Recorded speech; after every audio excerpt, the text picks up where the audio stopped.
नमस्कार फ्रेंड्स, स्वागत है आपका ओमान न्यूज़ हिंदी में एक बार फिर से। रॉयल ओमान पुलिस ने ओमान में अपने जितने भी एक्सीडेंट सेंटर हैं, यानी कि सीसीटीवी की मदद से जहां पे बैठ करके पूरे ओमान में नज़र रखी जा सकती है, उसको वापस से एक्टिवेट कर दिया है। यहाँ पे जो उल्लंघन करने वाले लोग हैं, जो क्वारंटीन नियमों को तोड़ने वाले लोग हैं, उनको पहचान करने के लिए बहुत ही मददगार होगा ये जो एक्सीडेंट सेंटर है। और रात्रि में जो व्यावसायिक गतिविधियों को बंद करने का फैसला सुप्रीम कमेटी ने सुनाया था, वो कल से स्टार्ट हो गया है। उसको भी प्रभावी रूप से ओमान में कोई पालन कर रहा है या नहीं कर रहा है, उसके ऊपर भी जो निगरानी है इसी सेंटर से रॉयल ओमान पुलिस करेगी।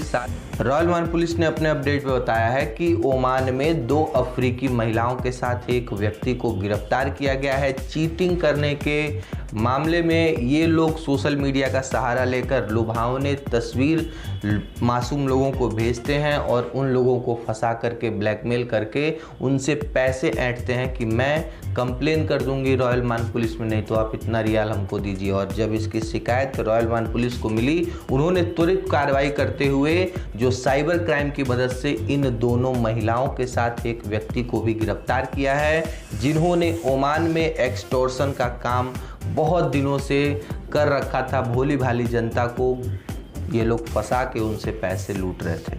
श्रम मंत्रालय ने ओमान में 180 फर्जी ओमनाइजेशन के मामलों की निगरानी की, जांच किया और पाया कि जो कंपनियां हैं वो 180 जो ओमनाइजेशन काम के लिए ओमानी लोगों को रखना था, वो फर्जी तरीके से उन्होंने इस काम को किया है। यानी कि गवर्नमेंट से उन्होंने परमिट लिया कि हम ओमानी व्यक्ति को काम पे रख रहे हैं, लेकिन जब जांच हुआ तो पता चला उस ओमानी व्यक्ति का केवल नाम भर है कि वो कंपनी में काम करता है। ठीक है, बस वो नाम चलाने के लिए उस ओमानी व्यक्ति को पैसा कुछ दिया जाता है और वो काम पे नहीं आता, लेकिन उसके जगह पे प्रवासियों को काम दिया जा रहा है, जो कि एक इलीगल चीज़ है। यदि प्रवासी को काम देना है तो उसके नाम से वर्क परमिट निकालना होगा। 180 ऐसे मामले हैं जिसमें श्रम मंत्रालय ने कार्रवाई की है। पब्लिक प्रोसिक्यूशन ने एक बयान जारी करते हुए बताया है कि उत्तरी अल्बर्टीना गवर्नमेंट से हमने 8 नागरिकों को, जिनको संस्थागत संरोध की प्रक्रियाओं का उल्लंघन करते हुए पाया गया, यानी कि इनको होटल में क्वारंटीन रहना चाहिए,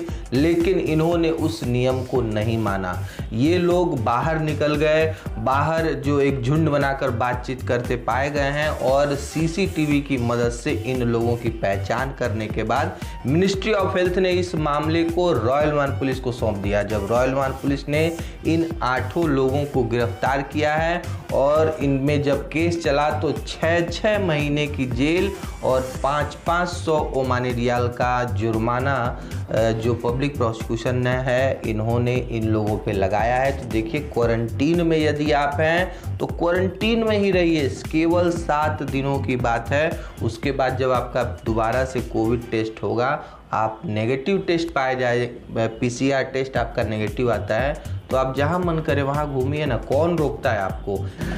ओमान के पब्लिक प्रोसिक्यूशन ने बयान जारी करते हुए बताया है कि वेबसाइट बनाना और इंटरनेट पे जो मानव तस्करी है, जैसे दूसरे देशों से जो आदमी लोग को खरीद के लाया जाता है और ओमान में बेच दिया जाता है घरेलू वर्कर के तौर पे, या फिर जो भी वर्कर्स को बाहर से लाया जाता है और ओमान में किसी मालिक को बेच देते हैं, मतलब मानव की तस्करी को रोकने के लिए जो अदालत है उन्होंने बहुत ही कठोर कानून बनाया है कि यदि ऐसा करते हुए कोई व्यक्ति पाया जाता है, उसको 1,50,000 ओमानी रियाल का जुर्माना लगाया जाएगा या फिर 3 साल की कैद और जुर्माना दोनों लगाया जा सकता है।